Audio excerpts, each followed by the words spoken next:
Okay, Assalamualaikum and a very good morning to all students. Okay, today we want learn about sound of letter A. Okay, kita nak belajar tentang bunyi huruf A in English. In English, A. Sound of letter A in English. Okay, in English ni dia beza dengan bahasa Melayu. Kalau bahasa Melayu A bunyi A, A. Tapi in English sound of letter A dia akan bunyi bukan, sorry, maaf cikgu.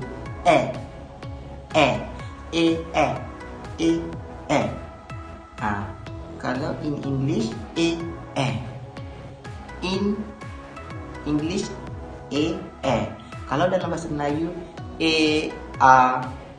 In English A. Okay. For the first word, we look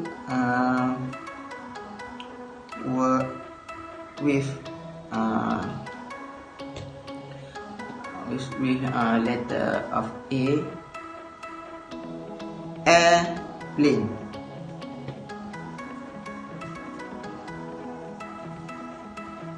Okay. Airplane. A-I-R-P-L-A-N-E. Airplane. Airplane ni apa? Airplane ni kapal terbang. Dia sama juga dengan aeroplane, sama maksud. Ada setengah perkataan dia guna airplane dan juga aeroplane. Okay. For the first word, we look airplane. Airplane. A-I-R-P-L-A-N-E. Nanti cikgu minta kamu tulis, sebut. Tengok, lepas ada tengok video ni, cikgu nak kamu tulis, sebut dan lukis. Cikgu akan bagi contoh kejap lagi. Okey. Airplane. Okay. Yang kedua, element.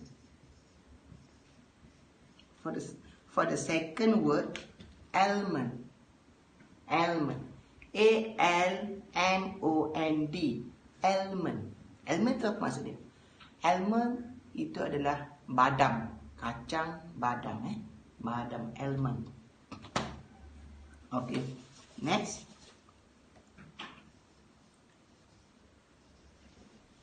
Arm. A-R-M. Arm. Lengan. Lengan. Okay. Arm. A-R-M. Arm. Okay, seterusnya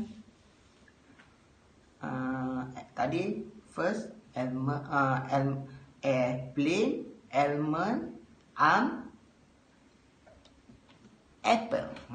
Apple ni memang popular sikit. Perkataan apple ni semua orang tahu. Apple.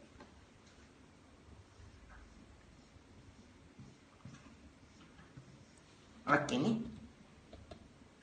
apple. A-P-P-L-E. Apple.